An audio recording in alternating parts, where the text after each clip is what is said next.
Hello guys, welcome back to civil science guide. Myself Deepak Singh. अब तक हम लोगों ने अपना फ्लूइड काइनेमेटिक्स कंप्लीट कर लिया था।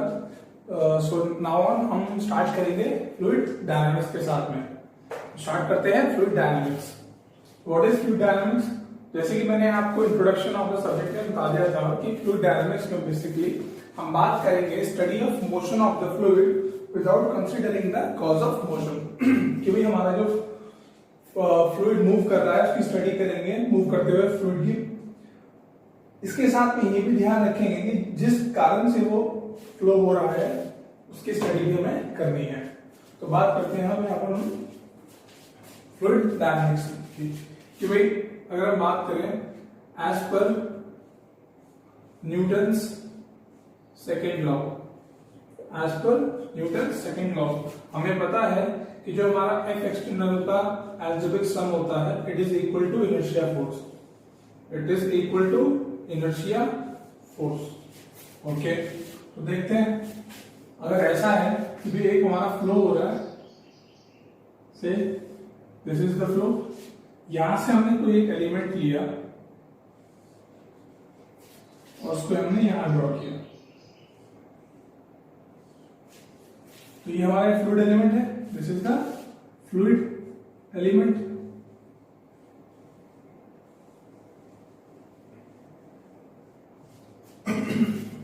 So this is the fluid element. तो अगर हम बात करें the forces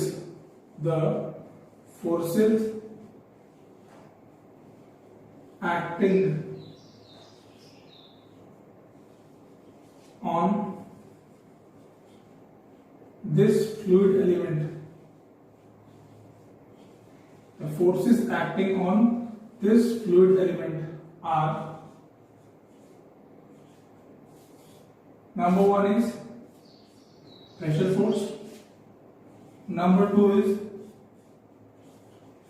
gravity force, number three is viscous force, number three is viscous force। तो हम देख सकते हैं कि as per Newton's second law जितने भी हमारी फोर्सेस होंगी उनका एल्जेब्रिक सम हमें क्या देगा? Inertia force. तो हम बात करें यहां पर F P plus F G plus F V equal to F I. F I क्या है हमारा? Inertia force. F I is the inertia force. So इस इक्वेशन को हम लोग बोलते हैं नेवियर स्टोक्स इक्वेशन, जिसमें हम लोग बात करते हैं कि हमारा जब फ्लो हो रहा होगा तो इन फ्लूइड डायनामिक्स जो हमारा algebraic sum of all the forces है, जो कि प्रेशर फोर्स है प्लस ग्रेविटी फोर्स है प्लस विस्कस फोर्स है, they will all together give inertia force. इसको हम क्या बोलते हैं? Navier Stokes equation. Navier Stokes equation. अच्छा, अब होता क्या है कि क्योंकि हमारा फ्लो एक्स डायरेक्शन में हो रहा है तो यहां पर हम लोग ये मान के चलते हैं हियर कि हमारा जो विस्कस फोर्स है it is equal to zero, it is equal to zero. और हमें ये भी मालूम है कि जो हमारा विस्कस फोर्स है वो क्या होता है? Viscous shear stress multiplied by area. तो जो हमारा विस्कस शियर स्ट्रेस है हम उसको किससे फाइंड आउट कर सकते हैं? इसको हम फाइंड आउट करते हैं न्यूटन्स लॉ ऑफ विस्कोसिटी से। न्यूटन्स लॉ ऑफ विस्कोसिटी कि भाई dynamic viscosity into du upon dy into a will be equal to zero. अब हमें पता है कि भी पहले ही किसी भी फ्लूइड के लिए ना तो उसकी डायनामिक विस्कोसिटी जीरो हो सकती, ना ही जिस एरिया से वो पास हो रहा है वो एरिया जीरो होगा। तो कौन जीरो होने वाला है? du upon dy equal to zero. इसका मतलब क्या हुआ? इसका मतलब ये हुआ कि जो हमारा रिलेटिव वेलोसिटी है, relative velocity between layers, relative velocity between layers is 0, यानी कि आपके सारे लेयर्स एक ही वेलोसिटी से मूव करेंगे तभी उसकी रिलेटिव वेलोसिटी 0 होगी, तभी उसकी वेलोसिटी 0 होगी। तो ये तो हमारा एक हल्का सा हमने ब्रीफ इंट्रोडक्शन बता दिया आपको फ्लूइड डायनामिक्स का। अब हम बात करते हैं फ्लूइड डायनामिक्स में फर्स्ट इंपॉर्टेंट टॉपिक की, जिसका नाम है हमारा Euler's momentum equation. Euler's momentum equation, let us start with it. Euler's momentum equation,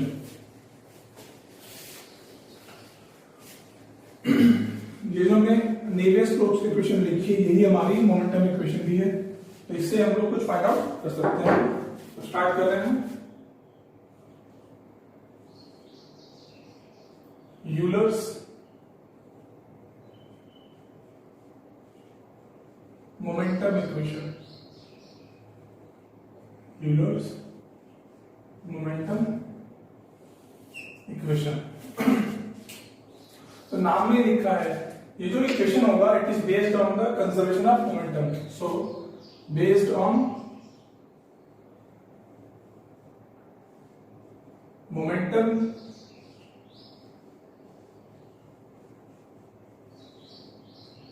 conservation.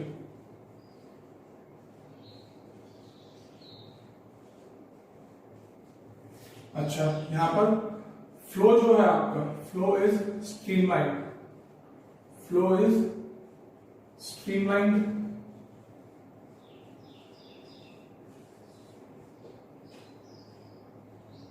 Flow streamline है आपका। अच्छा, इसके बाद मैंने आपको बता दिया कि फ्लूइड डायनामिक्स में हम लोग जो विस्कस फोर्स है उसको क्या मान के चलते हैं कि वो 0 है। तो उसका मतलब होता है कि जो आपका फ्लूइड फ्लो है वो इनविसिड है, दैट मींस आपका flow is inviscid, flow is inviscid. Inviscid का मतलब क्या होता है, जिसके अंदर हमारी विस्कस फोर्स 0 होती है, जिसके अंदर हमारी विस्कस फोर्स 0 होती है। तो हम क्या करते हैं, हमें पता है कि फ्लो हमारा स्ट्रीमलाइन है और फ्लो कैसा है, इनविसिड है। तो क्या मतलब हम लोग इसके लिए हम लोग एक डायग्राम ड्रॉ कर लेते हैं कि भाई एक हमारा फ्लो हो रहा है, कि लेट अस कंसीडर कि कोई फ्लो हो रहा है हमारा किसी एस डायरेक्शन में, this is the S direction, इसमें ही हमारा एस है और यही हमारा वेलोसिटी का डायरेक्शन है, and this is the S direction, any direction S, this is the S direction.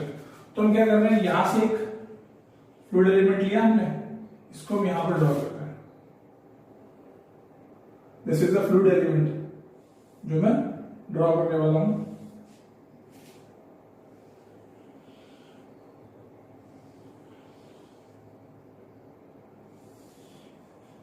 इस डायमेंशन का नाम, क्योंकि एस डायरेक्शन में है तो ये है ds, this is ds, this is the center line। हमारा जो फ्लूइड एलिमेंट है वो हॉरिजॉन्टल के साथ में थीटा एंगल से इंक्लाइंड है, थीटा एंगल से इंक्लाइंड है। अच्छा, क्योंकि ये फ्लूइड एलिमेंट है, एक छोटा सा एलिमेंट होगा, इसका जो वेट होगा, weight will act vertically downwards, weight will act vertically downwards. तो मास तो है dm into g will give you weight. अच्छा, इसके एक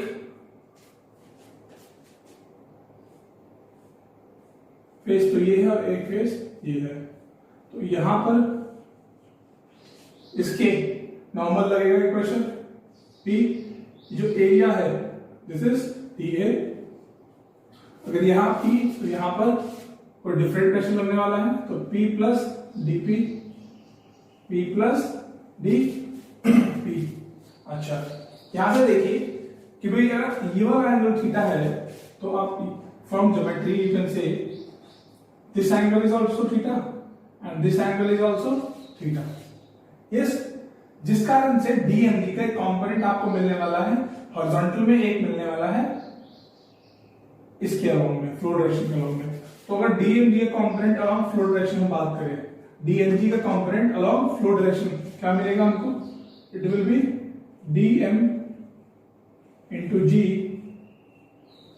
sine theta.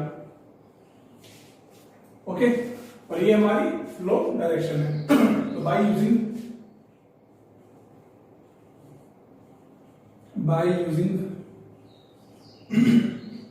momentum conservation, by using momentum conservation, तो flow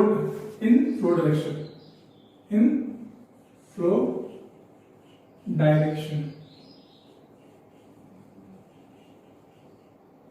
तो क्या करें? सबसे पहला फोर्स कौन सा है फ्लो डायरेक्शन में? P into D A. इसके बाद में दूसरे फेस पर है ऑपोजिट डायरेक्शन में P plus D P is the pressure multiplied by D A is the force and DM G sine theta minus DM into G sine theta. Okay, अच्छा, ये तो हो गया आपका algebraic sum of all the forces. इसकी वजह से आपके फ्लूइड एलिमेंट में क्या आने वाला है? Inertia force equal to M कितना है यहां पर एलिमेंट का? डीएम, एम इंटू ए होता है ना, इंटू ए एस। जब हम इसको सॉल्व करेंगे T D A minus P D A cancel हो जाएगा, तो क्या बचेगा? यहां से बचेगा हमारा minus DP into D A minus का minus of DM into G sine theta equal to DM into A S. अच्छा, अगर ऐसा हो रहा है तो देखते हैं हम यहां पर। हमें मालूम है कि भाई जो मास होता है, मास होता क्या है? It is density multiplied by volume, तो अगर हम बात करें डीएम की, तो डेंसिटी है, वॉल्यूम कितना होगा? एरिया मल्टीप्लाइड बाय लेंथ, तो यहां पर पुट कर देते हैं वैल्यूज को, तो minus DP into D A, instead of DM we will write rho D A into D S G sine theta equal to rho D A D S into A S. अब देखिए यहां पर दोनों sides में D A है, तो D A cancel out हो जाएगा, D A will get cancel out, और क्या बचेगा? माइनस डीपी, यहां से minus rho D S sine theta multiplied by G will be equal to rho D S into S, अच्छा, फर्दर इसको आगे सिंप्लीफाई कर लेते हैं। अगर इसको फर्दर आगे सिंप्लीफाई करेंगे तो हमें एक चीज दिखाई देगी यहां से, भाई हमने लिखा है minus DP minus rho D S sine theta into G equal to rho D S A S. अच्छा, देखते हैं, अगर हम बात बोले कि भाई this is the angle theta, ये लेंथ हमारा ds है, तो ये तो होगा ds cos थीटा, और ये होगा ds sin थीटा। ये हमारा कौन सा डायरेक्शन है? दिस इज z डायरेक्शन, तो उसको हम बोल रहे हैं dz। तो instead of writing ds sin theta I can write dz, तो minus of dp minus rho dz into G equal to rho D S into A S, D S into A S. तो अगर इसको लिख सकते हैं कि DP plus rho G into D Z plus rho D S into A S equal to 0। ये इस side लेंगे ना, ये माइनस में हो जाएगा, ये भी माइनस में, ये भी माइनस में, तो हम दोनों इसको इस साइड ले जा रहे हैं, बस यही कर रहे हैं। अच्छा, अब हम क्या करें, अब हम देखते हैं अभी यहां से हम सिर्फ हमारे पास रह गया एएस। एएस क्या होता है हमारा acceleration, as is the acceleration. देख लेते हैं एएस होता क्या है। एएस हमने पढ़ा था फ्लूइड काइनेमेटिक्स में, होता क्या है, जो हमारा एएस है, as is the acceleration, as is the acceleration. तो जो हमारा एक्सेलरेशन होता है उसके अंदर दो पार्ट्स होते हैं, एक तो होता है कन्वेक्टिव पार्ट, एक होता है टेम्पोरल पार्ट। तो convective part plus temporal part. तो अगर हम बात करें कि भाई हमारा जो कन्वेक्टिव पार्ट होता है that speaks of what, that speaks of space, it will B u del v by del s plus b del v by del s plus w del v by del s। अब यहां s की जगह हम लोग direction लिख देंगे, individual direction यहां पर, अभी स्पेस लिख लेते हैं। एंड जो हमारा टेम्पोरल एक्सेलरेशन है वो क्या होगा, it will B v del v by del v by del t, del v by del t। अच्छा, तो यहां से हमको एक चीज दिखाई देगी कि वो जो हमारा एक्सेलरेशन है, कन्वेक्टिव पार्ट है, उससे बात करता है किसकी, तो बात करता है सिर्फ और सिर्फ वेलोसिटी की। तो हम इसे लिख देंगे v del v by del s and at equal to del v by del t। तो अब हम इस इक्वेशन में कर दें वैल्यूज को, तो v will get dp plus rho g into dz plus rho ds v del v by del s plus del v by del t, okay, equal to 0। It is equal to 0।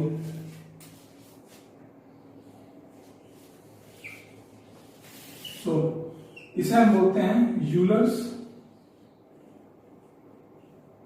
Momentum equation, Euler's momentum equation for streamlined flow, for streamlined flow। अच्छा, ठीक है, तो ये तो हमने Euler's momentum equation को यहां से रिड्यूस कर लिया। अब हम बात करें इसी इक्वेशन में, भाई सबसे पहले बात करते हैं for steady flow, for steady flow. Steady flow में क्या होता है, स्टेडी फ्लो में हमारा del v upon del t is equal to 0। अगर del v upon del t इस इक्वेशन में 0 हो जाए तो बचेगा dp plus rho g dz plus rho ds into v del v upon ds। तो ds ds कैंसिल आउट हो जाएगा, हमारे पास क्या बचेगा, हमारे पास बचेगा dp plus rho g dz plus यहां से ds ds कैंसिल हो जाएगा, dv upon dt already cancel है, तो बचेगा rho v plus rho v dv equal to 0, equal to 0। तो ये हमारी फॉर स्टेडी फ्लो। तो ये आपकी Euler's momentum equation for steady streamline flow, for steady streamline flow. अच्छा, अगर हम बात करें कि भाई इसी इक्वेशन में हम लोग क्या कर सकते हैं कि on integrating it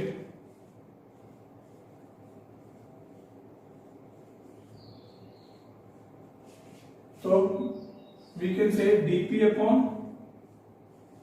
row plus integral of g dz plus integral of v dv equal to zero.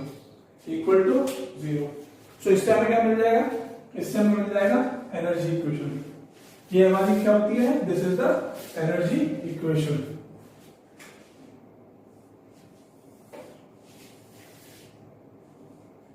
Energy equation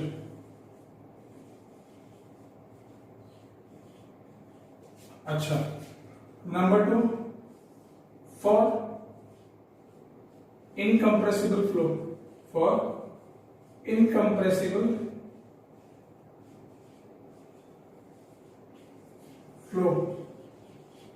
what is the meaning of incompressible? Incompressible का मतलब होता है कि आपकी density is constant.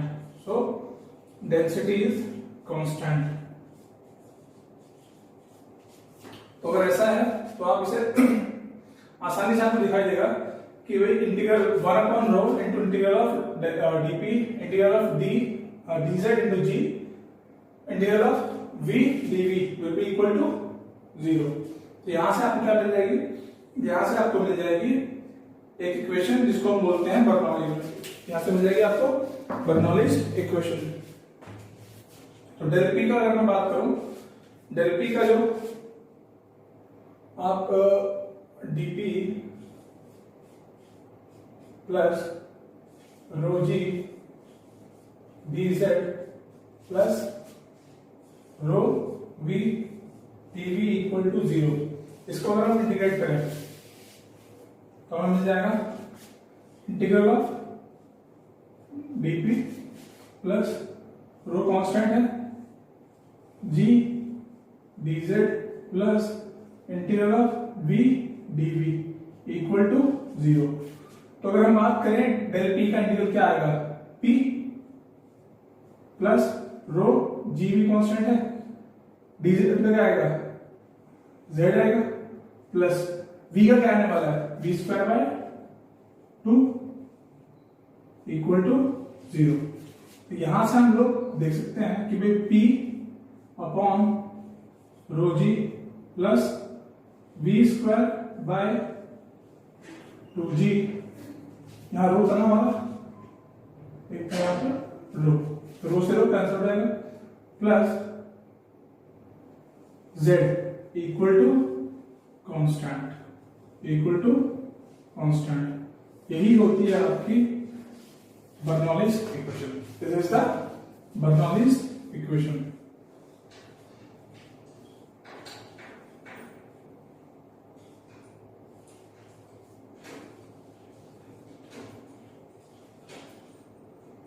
It is very important equation. It is very important equation.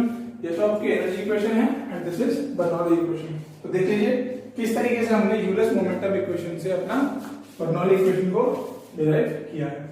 Derivation मैंने आपको इसलिए बता दिया क्योंकि जब हम इसको अप्लाई करेंगे ईएसी एग्जाम्स में इन कन्वेंशनल पोर्शन तो आपको ये डेरिवेशन आना जरूरी होता है। तो ये बता दिया मैंने आपको बर्नौलीज इक्वेशन। अच्छा, अब हम बात करें कि भाई इससे आगे हम और क्या रिड्यूस कर पाते हैं, तो इसको हम देख लेते हैं कि इससे हम लोग आगे क्या रिड्यूस कर रहे हैं। तो इसमें कुछ फर्दर पॉइंट्स हमारे पास हैं, वो क्या क्या है, वो ये है कि भाई इस इक्वेशन की अगर हम बात करें, अगर हम इसकी इक्वेशन की बात करें तो यहां से हम देख लें कि भाई v स्क्वायर अपॉन 2g, इसको हम बोलते हैं kinetic energy head, kinetic energy head per unit volume.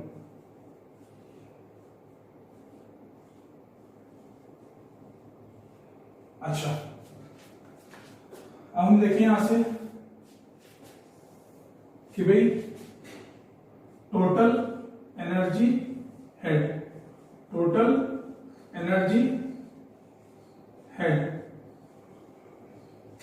ये बेसिकली आपको क्या दे रहा है, टोटल एनर्जी देगा। तो इस टोटल एनर्जी हेड में क्या क्या दिखाई देगा आपको, इसमें आपको दिखाई देगा एक तो pressure head plus kinetic head plus data head.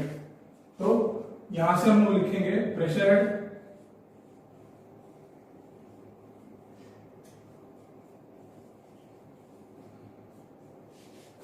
v square upon 2g को हम बोलते हैं kinetic head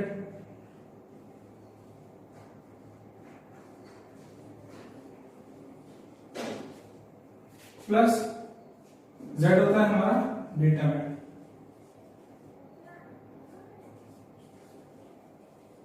data head okay. तो ये तो है हमारा टोटल एनर्जी हेड। अच्छा, यहीं से हम लोग बात कर लेंगे पीजोमेट्रिक हेड की। ऑलरेडी हम लोग पढ़ चुके हैं पीजोमेट्रिक हेड। तो पीजोमेट्रिक हेड, तो पीजोमीटर क्या करता है, पीजोमीटर जो है आपका क्या मेजर करता है, it measures data head plus pressure head. तो पीजोमेट्रिक हेड क्या होता है हमारा, it is data head plus pressure head. ये आपको पता होना चाहिए पीजोमेट्रिक हेड का मतलब क्या है। तो डेटा हेड आपका Z है, प्रेशर हेड आपका P अपॉन रो जी है। ओके। अच्छा, ये जितने पॉइंट मैं आपको फर्दर लिखाने जा रहा हूं, ये बेसिकली आपके एग्जाम पॉइंट ऑफ व्यू से ऑब्जेक्टिव क्वेश्चन में कई बार पूछ लिए जाते हैं। अब देखें कि भाई in case of irrotational flows, in case of irrotational flows, तो हम बात करेंगे कि फ्लो हो रहा है हमारा, और फ्लो कैसा है, irrotational है। अगर हम बोले first layer, second layer, third layer, fourth layer, तो अगर मैं बोलूं ये first point, second point, third point and fourth point, अगर आपका फ्लो इरोटेशनल है तो स्ट्रीम लाइंस पर, हर एक स्ट्रीम लाइन पर एनर्जी आपकी सेम होगी। तो in the case of irrotational flow आपका कोई एनर्जी लॉस नहीं होता है on the stream lines along the flow. तो E1 equal to E2 equal to E3 equal to E4। तो अगर ऐसा होगा तो जो एनर्जी आपको 1 में मिलेगी वही 2 पर, वही 3 पर, वही 4 पर। कहेगा मतलब क्या है, टोटल एनर्जी हेड जो होगा आपका 1 पर, 2 पर, 3 पर और 4 पर सेम मिलने वाला है आपको। It means Bernoulli's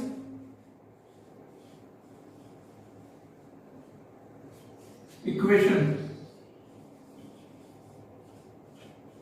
is valid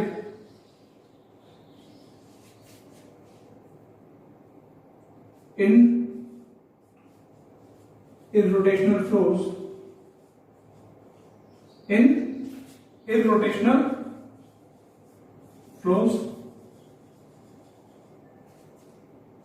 on any streamline, on any streamline,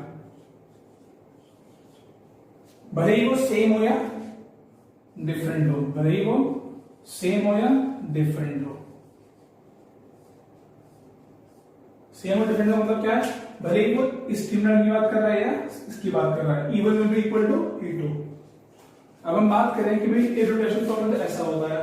अगर हम बात करें रोटेशनल फ्लोज में, अगर हम बात करें रोटेशनल फ्लोज, तो भाई रोटेशनल फ्लोज में, rotational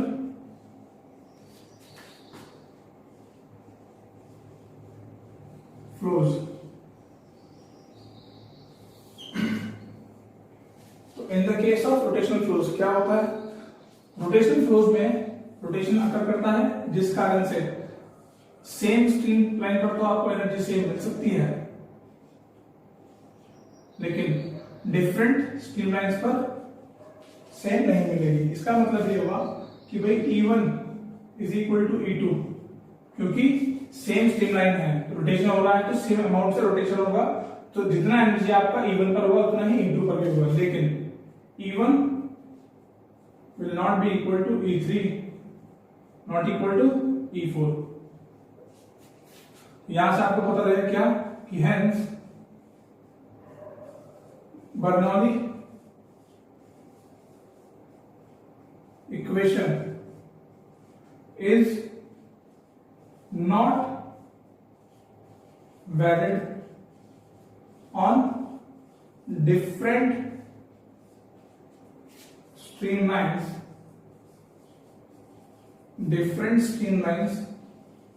in rotational flows, in rotational flows। ये तो हो गया हमारा अभी यूलर्स मोमेंटम इक्वेशन। तो ये हमने कंप्लीट कर लिया है।